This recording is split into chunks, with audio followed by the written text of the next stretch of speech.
एक trigeminal neuralgia, एक neuro की प्रॉब्लम से ग्रस्त हो गया था। और डे बाय डे मेरी हालत ऐसी हो गई थी कि मेरा खाना बंद हो गया था, मेरा बोलना बंद हो गया था और मेरा सोना भी बंद हो गया था।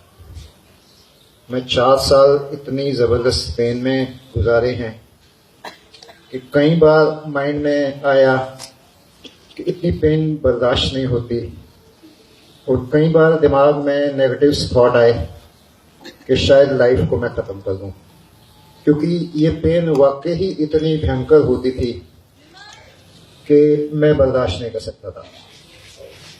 नेट पे भी सर्च किया तो इस बीमारी के आगे लिखा हुआ था, इट्स ए सुसाइड डिसीज। 40% लोग सुसाइड कर जाते हैं। पर मेरे को एक विश्वास था, क्योंकि मैं 4 साल दिल्ली का कोई भी हॉस्पिटल नहीं रहा होगा जिसमें मैं दाखिल नहीं हुआ, जहां मैं जाके टॉप से टॉप सर्जन से कंसल्ट नहीं किया, इलाज नहीं कराया, क्योंकि 4 साल कम नहीं होते। 4 साल में मैंने हर एक डॉक्टर छान मारा, हर एक से इलाज कराया, गंगाराम से, ऑल इंडिया मेडिकल से, अपोलो से, विमहन से, अग्रसेन से, इवन प्राइवेट डॉक्टर्स भी 2-3 खोजे जो दिल्ली के टॉप न्यूरो हैं, लेकिन मुझे कोई आराम नहीं आया। मेरी हालत डे बाय डे इस कंडीशन पे आ गई कि मेरे को फिट्स पड़ने चालू हो गए। एक ये स्टेज आ गई कि मैंने अपनी आंटी को बोल दिया कि मेरा कुछ करो, नहीं तो शायद मैं 2-4 दिन में चला जाऊंगा। उस स्टेज से उन्होंने मेरे को फिर एक बार गंगाराम जाके दाखिल कराया, लेकिन उनके पास कोई इलाज नहीं था। उन्होंने मेरे को स्टेरॉइड दिया। स्टेरॉइड से मेरी पेन तो कम हो गई, घर वालों को लगा कि इलाज हो गया, लेकिन 1-1.5 महीने के बाद मेरी वो पेन फिर दोबारा आ गई और पेन पहले से ज्यादा बढ़कर आई। इन द मीन टाइम मेरी सिस्टर आंटी हैं, उनके घर पे दिवाली की रात को उनकी स्कूटी बाहर खड़ी थी, वो जल गई।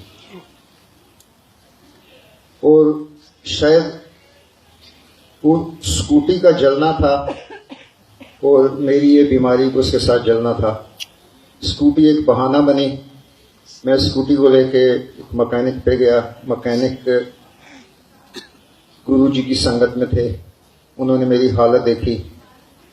उन्होंने बोला, अंकल अगर आप सब जगह ट्राई कर चुके हो तो मेरे कहने से एक बार मेरे गुरुजी हैं, उनके पास चले जाओ। तब तक मैं ना कोई गुरु बनाया था, ये लास्ट ईयर की बात है, और ना कुछ समझ आता था जिंदगी में कि मैं क्या करूं। और इस बीमारी के बाद तो मैं बहुत ही टूट चुका था। जगह जगह पीर फकीर, मंदिर, गुरुद्वारे, सब जगह गया, हॉस्पिटल्स गया, लेकिन कहीं पे भी मेरा कुछ नहीं हुआ। तो उन संगत के जो मेरे को सजेस्ट किया कि गुरुजी हैं ऐसे ऐसे छतरपुर से आ गए, तो आप जानते हो? मैंने कहा नहीं, मैं नहीं जानता। ये लास्ट ईयर की बात है। और उन्होंने मेरे को गाइड किया। मैंने कहा हाँ, वो गाड़ी के पीछे गुरुजी लिखा होता है, मैं इससे ज्यादा नहीं जानता। उन्होंने कहा आप अगर विश्वास करके जाओगे तो अंकल आप ठीक हो जाओगे। तो मैंने कहा भाई साहब, क्योंकि मैं उस समय संगत में था नहीं तो मैं भाई साहब भी बोलता था, तो मैंने कहा भाई साहब अगर आपका विश्वास है तो मेरा भी विश्वास है, आप मुझे बता दो।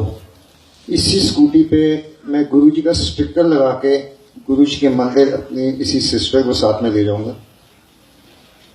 और हम लोग हफ्ते के बाद स्कूटी ठीक हो गई, बड़े मंदिर गए, जैसे उन्होंने गाइड किया था। अंकल चाय प्रसाद खत्म पूरा करना, लंगर प्रसाद पूरा खत्म करना। शायद 4 लोग इकट्ठे एक ही थाली में बैठते हैं, तो मन में कोई विचार नहीं लाना। मैंने कहा भाई साहब अगर मेरे को 50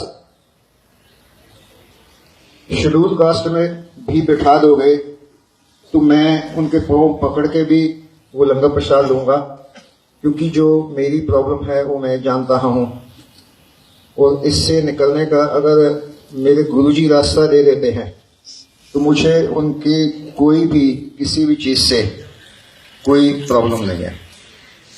तो मैं और मेरी सिस्टर आंटी हम गए, वहाँ जाके हमने लंगर प्रसाद लिया, लंगर प्रसाद खाया। लेकिन उस दिन मेरे को जैसे पेन होती थी, क्योंकि घर पे मैं 4 साल हो गए खाना नहीं खा पाता था। मेरे सामने अगर खाना आता था तो मुझे लगता था मौत है, क्योंकि एक कौर भी मेरे लिए खाना बिल्कुल भयंकर पेन होती थी, और मैं एक कौर के बाद दूसरा कौर छोड़ देता था।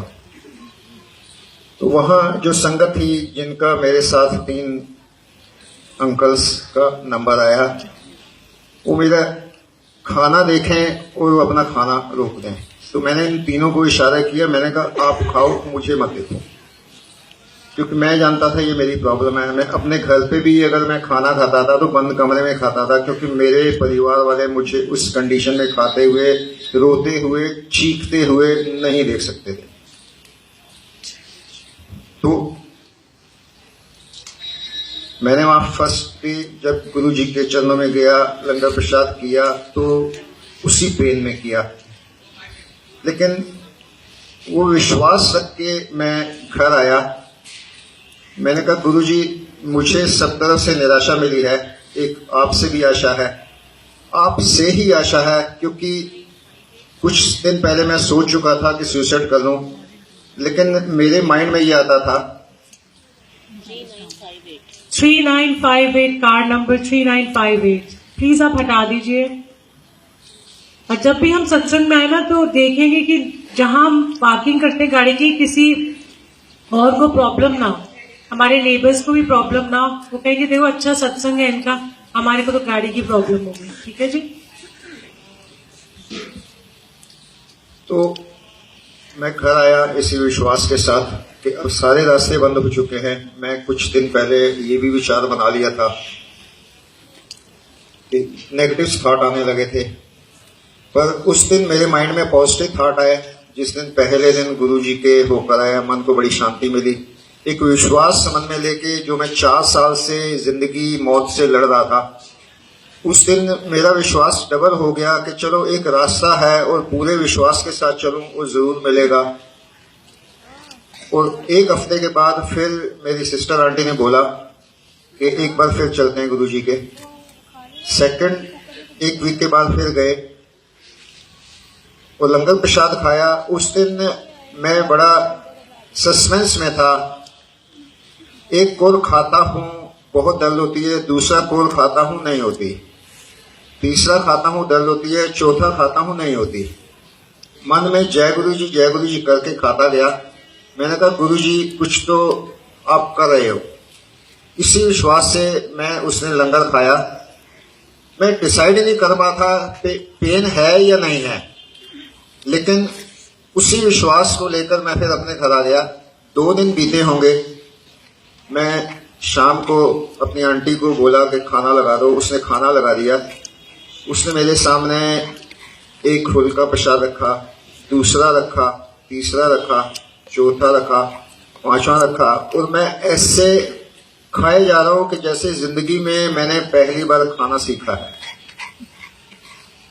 और 6ठा फुल्का प्रसाद वो लेकर खड़ी है, जबकि मैं 2 फुल्के से ज्यादा नहीं खाता।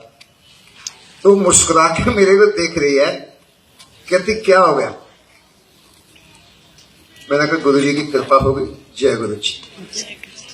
वो दिन है, आज का दिन है, गुरु जी ने कृपा बनाई हुई है।